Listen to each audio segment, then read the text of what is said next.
Hello, I'm just some ghoul, and this is my channel. I've shared a couple story times from my trip to Japan, but none of them compare to the frankly unbelievably lucky story of the tofu shirt. So aside from the food and culture, the main reason me and my partner chose to travel to Japan, and when, was because a WRC car rally was being held in Toyota mid-November 2023. For Z, the whole trip was a car nerd's gasm.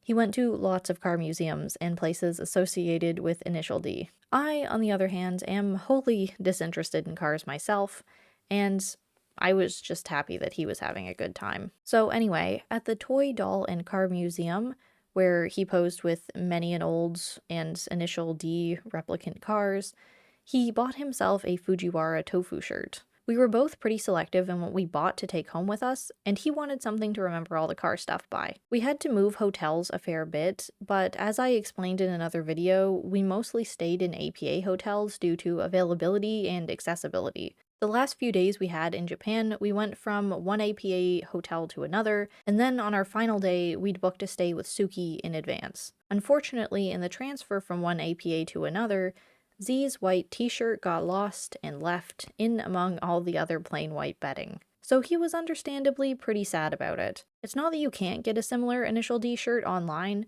but the fact that he got this one in Japan at a museum with some of the car replicas. Gunma is the main stage where the anime and its races take place, from my understanding. So we emailed the branch of APA hotels that we'd left it at, kinda taking a shot in the dark because it was pretty clear they're outsourcing their cleaning. We constantly saw huge bags of laundry leaving the buildings every day, so what were the odds that the cleaners at the hotel found it before it got sent to the third-party laundry guys, or that the laundry guys kept it after the fact? But apparently they did find it, and in very confused English said that they would try to get it back to us. Technically, the email said that they found the described item and then everything else said won't and can't every time that I think that they meant that they will.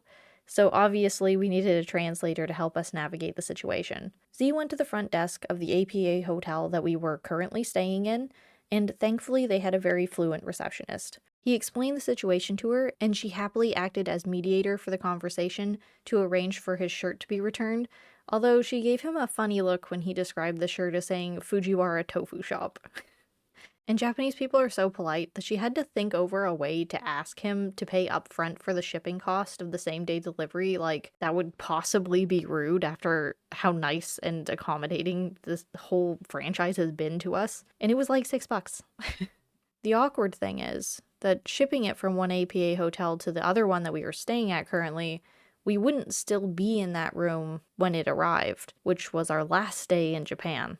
Thankfully, the staff was very kind and allowed us to use their hotel for the shipping information and come pick it up even though we'd no longer be staying there at the time. It seemed like the most logical thing to do rather than get a whole other hotel involved in the situation too. It was a little awkward to navigate, but it was worth it. On our last day in Tokyo, the very last thing that we did before we got on a train to go to the airport was to pick up Z's shirt. It was all very close to the wire, but we're both so happy that he got it back, that the staff was so accommodating, and that the shirt has such a great story attached to it now, on top of it being an Initial D shirt that he got in Gunma. So yeah, that's the story of the Fujiwara tofu shirt. It sounds kind of hectic, but the rest of our trip was pretty smooth sailing, so this didn't put a damper on our vacation right at the end or anything. Comment below with any wild chase vacation stories that you might have. I'm very thankful that ours worked out, but I'm sure that most others wouldn't have ended quite the same way. Anyway, until the next story time, bye!